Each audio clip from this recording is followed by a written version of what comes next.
it's definitely a matter of self-control. If you are unable to say no to yourself, it becomes a problem. So you find yourself impulse shopping candy bars and sodas to bigger items like cars. Ask yourself, why am I justifying this? Welcome to the Lara Jane Layton Show. This podcast is for you, the person who keeps putting others first. Your self-talk has held you back. You no longer need to take a second seat. Let's explore ways to overcome self-doubt. You can silence that inner bully voice and achieve your full potential. Here's your host, Lara Jane. Hello, listener. It's Lara Jane, and I have been waiting for this interview for weeks. I am so excited. We are going to talk about impulse spending.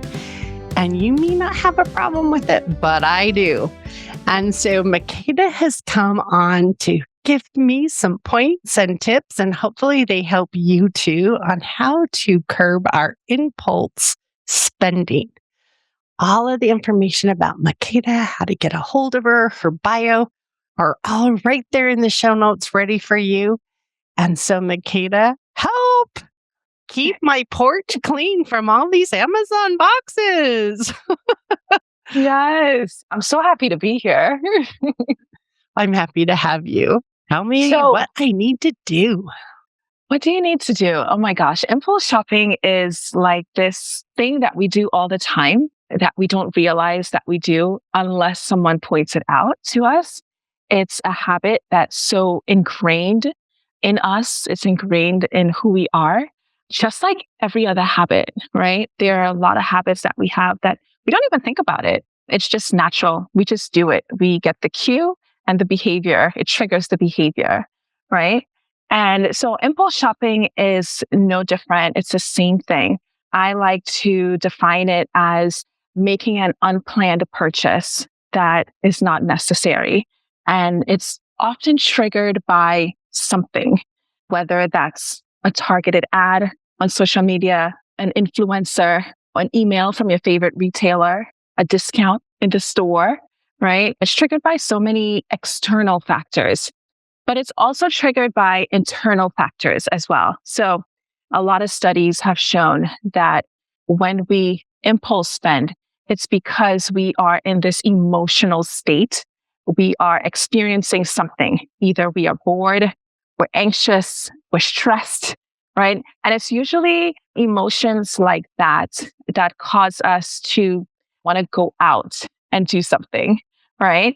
And so the biggest thing with impulse shopping, if you are an impulse spender and you have realized this about yourself and you've realized that I've lost all control, right? You have to become very self-aware, very self-conscious of what is happening before you even make that purchase. Why did you leave your home to go to that store?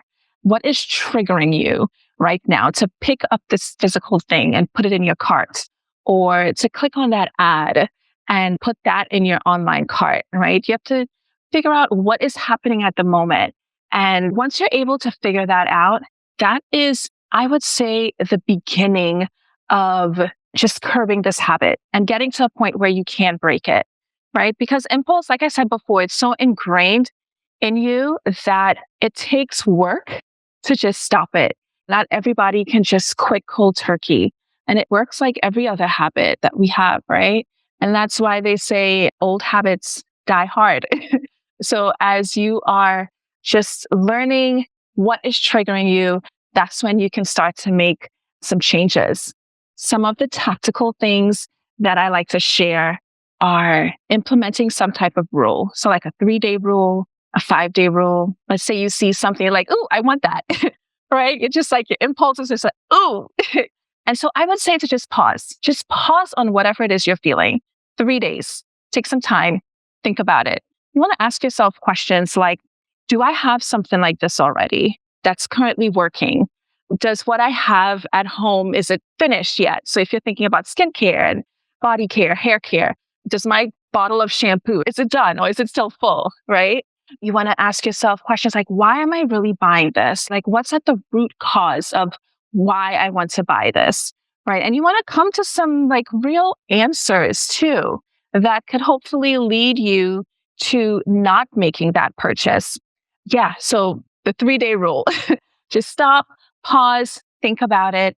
And then if you come back 3 days later and you say, you know what, I still need this, I still want it, right? Then by all means, it's no longer an impulse purchase, right? You've thought about it, you've put some critical thought into it, you were intentional about finding these answers, and you decided that this is where you're at.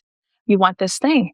And then the next thing too, I would pay attention to, like I said, one of the big things is to ask why, right? And there's so many reasons why we purchase things. You want to know, am I being driven by society? Is this a society standard that I want to live up to? Am I envious of something that somebody else has? Am I not satisfied with what I currently have? Right? And these are really deep questions that they are important to ask yourself, especially if you're serious about breaking this habit. So you want to ask those questions. You want to know for yourself, like, what are your values, right? And your values will help to put these purchases in the right context, right? So if your value is efficiency, for example, although this purchase may not seem necessary to someone else, it's necessary to you because it goes along with your values, right? So that's something to think about as well. The main goal is really for you to get to a point where you are being just a little bit more intentional, right? And less impulsive. You want to get to a point where your self-control is working. You're allowing it to do its job instead of your emotions. And when you allow your emotions to lead you, or when you allow these other internal and external factors to lead you into making buying decisions, a lot of times you find that people experience guilt, or they experience shame or regret, buyer's remorse. You realize 2 weeks later, oh, I'm going to send this back, right? But if you had taken the time to just really do that deep thinking work at the beginning before you made that purchase, you're going to save yourself some of those other emotions after actually making the purchase. And my husband's amazing. Delayed gratification is what he calls it. Yes. I want this, but I'm going to wait. And he is so good at waiting, it can be years. I like this 3-day rule. I might meet 3 days. But yes, Yeah. he'll like, but I've been thinking about buying this for years. And I go, if you're buying it, I know you have. He's really good at it. Yeah. So, yeah. And that's all about discipline too. And that's where the self-control comes in. When you are purchasing something based on emotions, what happens is you get back to the house, right? And you realize that it's just temporary. That feeling, that excitement of something new, it's just temporary. And scientifically, what's actually happening is you get a temporary boost to your dopamine, right? So you feel good, but only for a little bit. It's only temporary. And so what we do when we impulse spend is we're using impulse shopping to regulate our emotions. We're using impulse shopping to say, this is what I can do so that I'm no longer feeling bored, so that I'm no longer feeling anxious, so that I'm no longer feeling sad or depressed or whatever that emotion is that you're feeling, right? You use impulse shopping to create almost like the opposite emotion. Now you're excited. Now you're happy. Now you're ecstatic, right? And you come home, you have all these bags of stuff, and that only lasts for so long, right? So that's why it's important to as you are on this journey of curbing that habit and becoming more aware of what is triggering for you, that you learn new behaviors that you can sub for impulse shopping. So that can be taking a walk, right? That could be going fishing, whatever your hobbies are, reading a book, and not just for the sake of subbing a new habit in there or a new behavior in there, but something that will give you the same thrill and the same emotion that shopping would, right? So that's definitely a little bit of the science. that's a part of that. So just learning how to sub better habits for this current habit that you have. I love to substitute because I don't think you can just get rid of something without replacing it. Because that just kind of leaves that hole. And though you might think you did it, eventually it starts to fill in. So I'm with you on the replacing part. Yeah. But I think one of the things you said a little bit earlier was about, do I really need this? Am I out of this shampoo or am I not? And it kind of took me back to, I do have a habit of 1 is none and 2 is 1. Because I love hate that. being out of something. I hate it if I use the last of the shampoo today and I can't get to the store for a while. So I always, when one gets empty, the other one opens and it's replaced, and it's habitual. And I always buy it in 2s. It's funny. Like, I always have, like, are we out of this? No, we're not. Yes, because you purchased 2.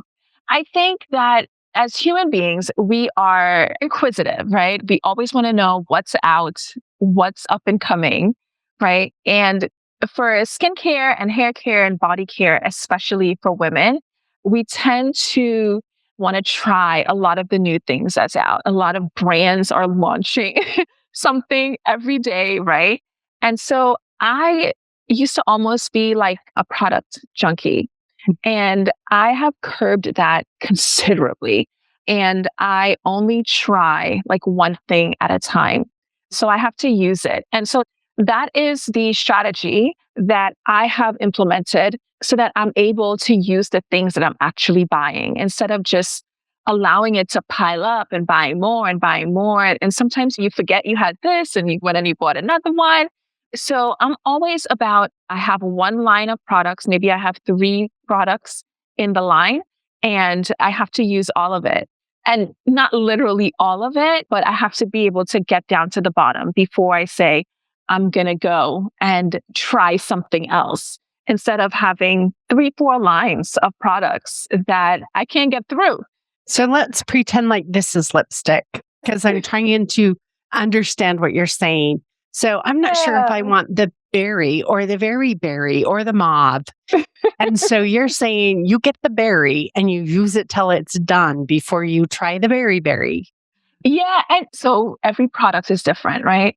So for women, if you wear makeup every day, right, you may have an everyday lipstick, right?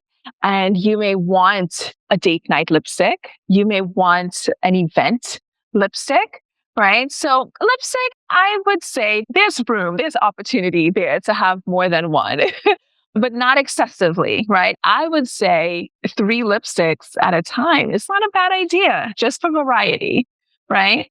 But yeah, with your skincare, perhaps you're targeting one thing at a time. And so you have particular products that you use at one time until you're no longer targeting that skincare issue. But I think makeup is a little bit different, although there's a lot of room for us to be perhaps a little bit more simplified where we are not purchasing every single product that launches. Okay, so here's one of mine is kitchen gadgets.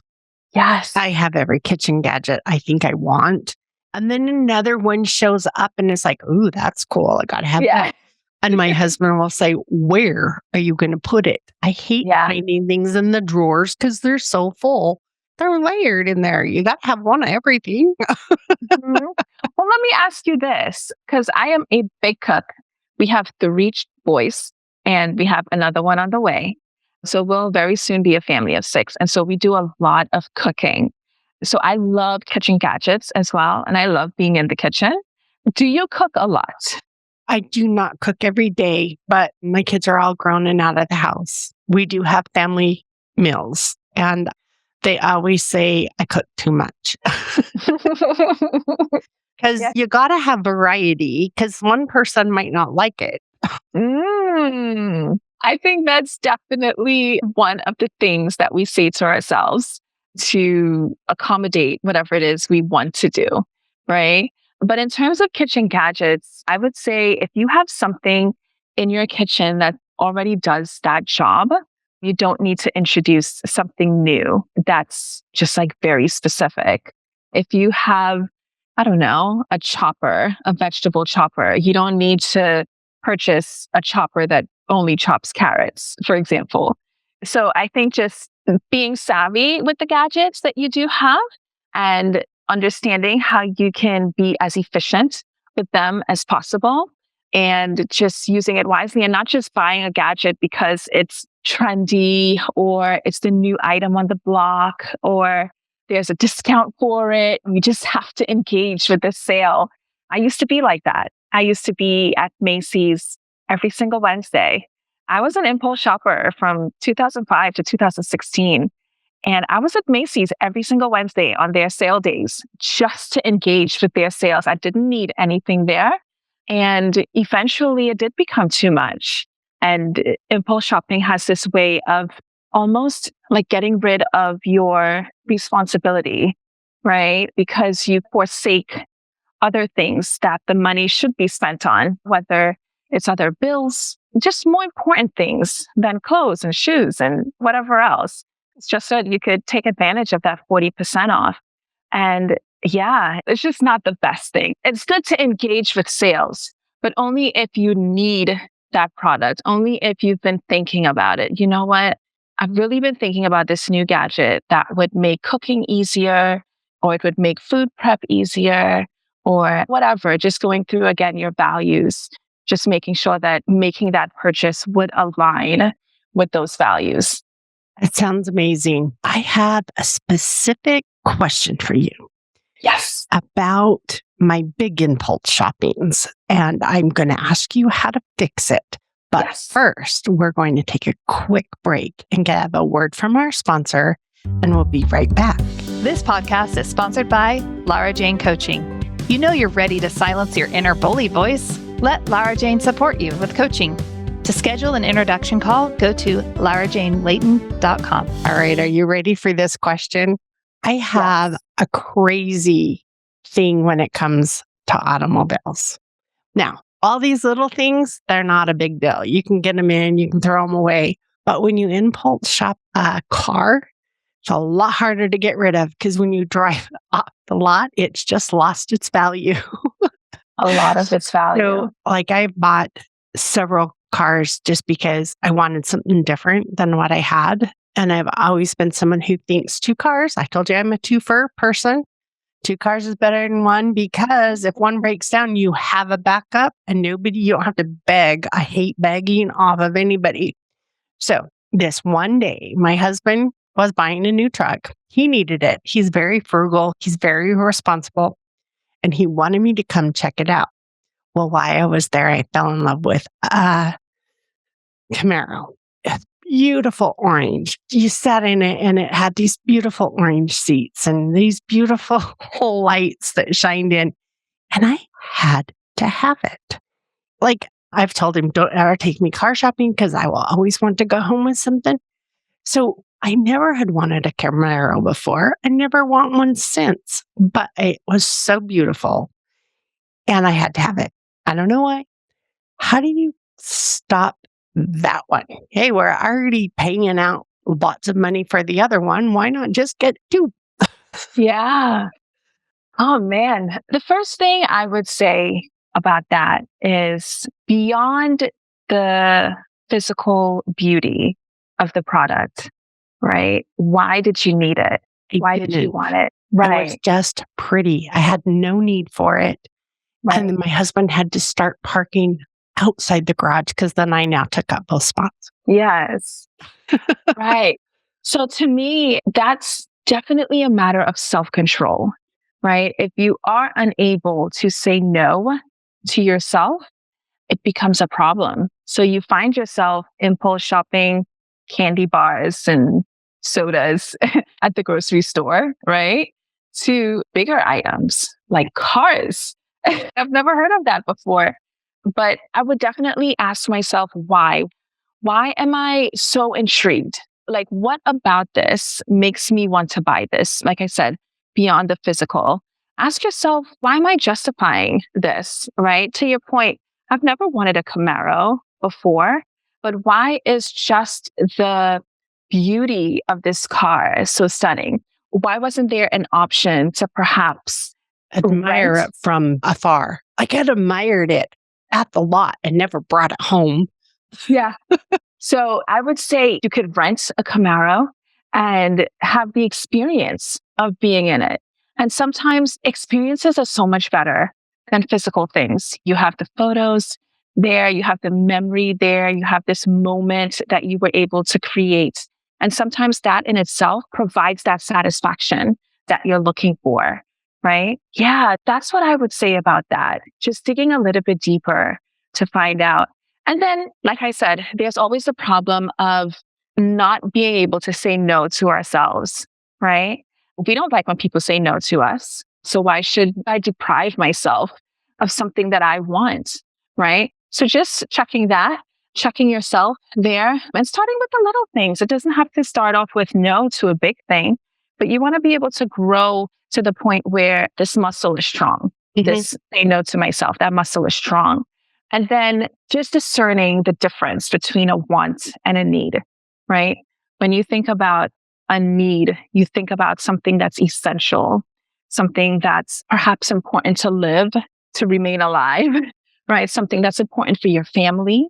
You would think of that as a need. And of course, when you think of a want, it's something more, of course, non-essential. But sometimes what we do is we make our wants needs, right?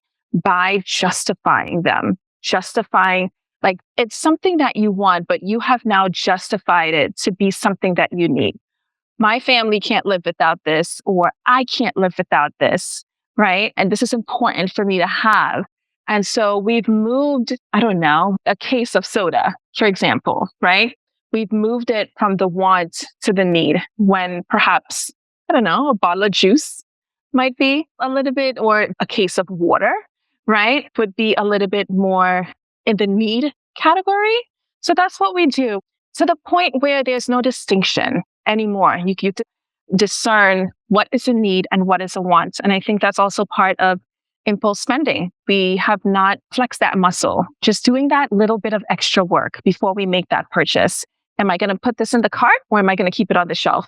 And that's literally what it boils down to. And when you get to that need, technically, I don't need very much at all, but I don't want to be homeless. I don't want to be hungry because I don't need to eat as much as we do. In America, we eat way more than even super healthy people eat more than we need. When you start talking need, I get down to the nitty gritty, but we want to be healthy. And technically, we need to be healthy, so we need to eat a good diet. Absolutely. But when you start boiling it down to, do I really need this? That's a hard one because I grew up very poor. I grew up without anything extra. I grew up giving up my babysitting money for my family's coats and shoes because my parents couldn't afford them. And I think there's a part in there of proving to myself that I can still do this. And I don't want to prove to anybody else I'm not the poorest person on the block. We lived in a middle class. So when I say poverty, it's not poverty. It was just the poorest people in the middle class area that we lived in. So I have nothing to compare it to the more extreme poverty. I remember buying my first car and going away to college and leaving it for my family because it was our family's only car. And, it's just like my parents and their other 6 kids that were still at home needed it more than I did.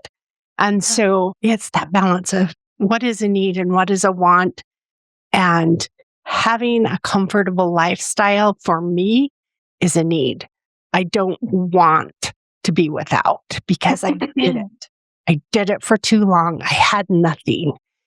And so there's that big gap of I'm still trying to prove that it's okay. I don't. Okay. Yeah. So it's like, how do you make that balance switch? Because I think it's healthy to be more like my husband with the delayed gratification. I can't even say the words.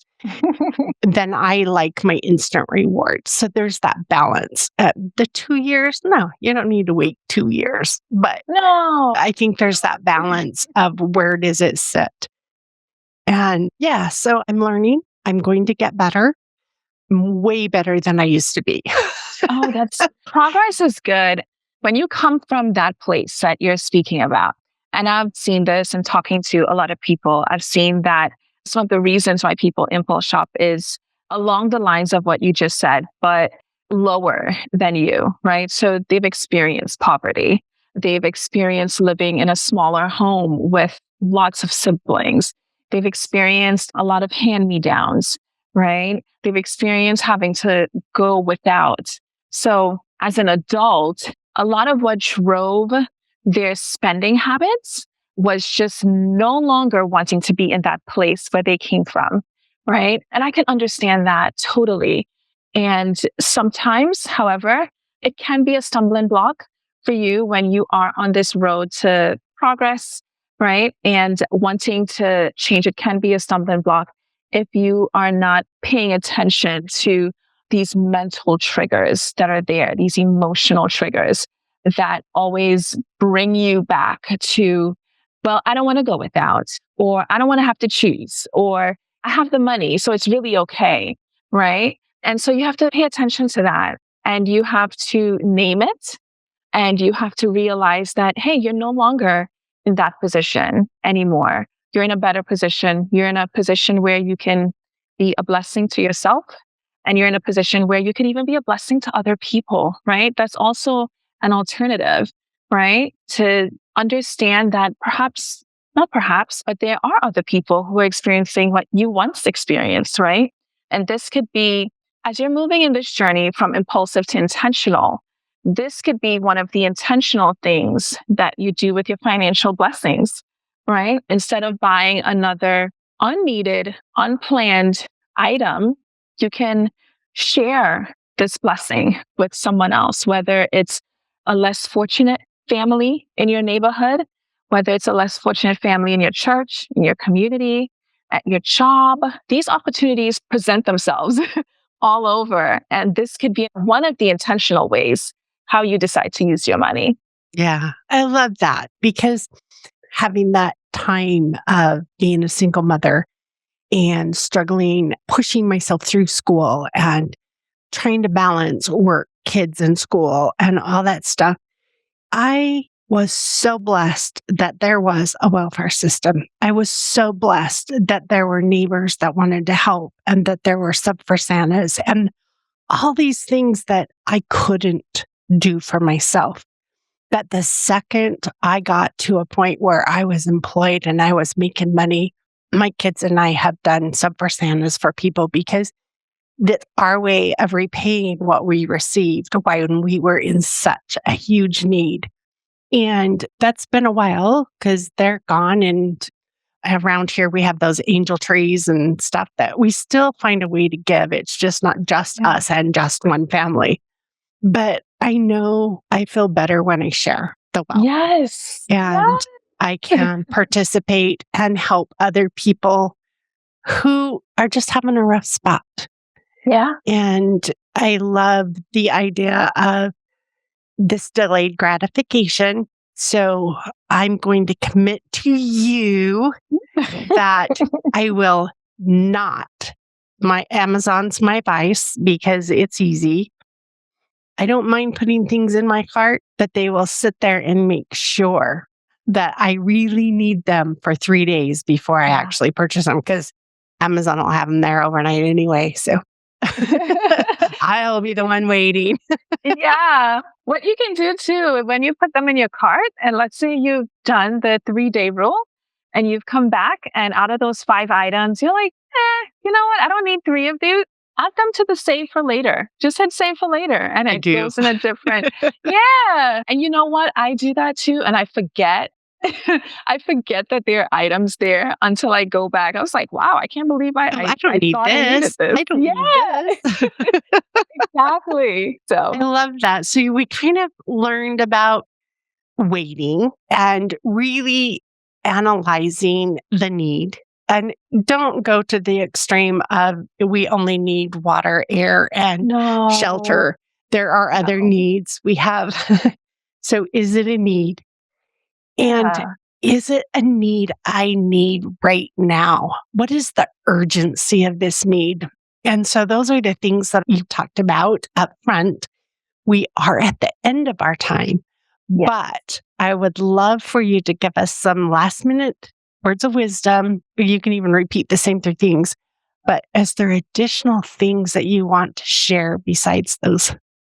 Yeah. So I want to share my framework and how to help you go through this roadmap. I'll share it very quickly. So the first is to review your cues. And we talked about that. What's creating these habits? What's allowing you to behave this way? So think about that, your emotional cues, right? And then you want to recognize your triggers, right? What are those external things that's causing the urgency, right, for you to purchase this thing? Is it a social media ad? Is it an influencer? Is it an email? Whatever it is, pay attention to those, right? So those two things will help you alone become very self-aware of what's happening to you before you make the purchase. And then once you realize that, then you'll have the opportunity to reset your habits, right? Reset your behavior, modify your behavior, and get you to a point where you are making different decisions, right?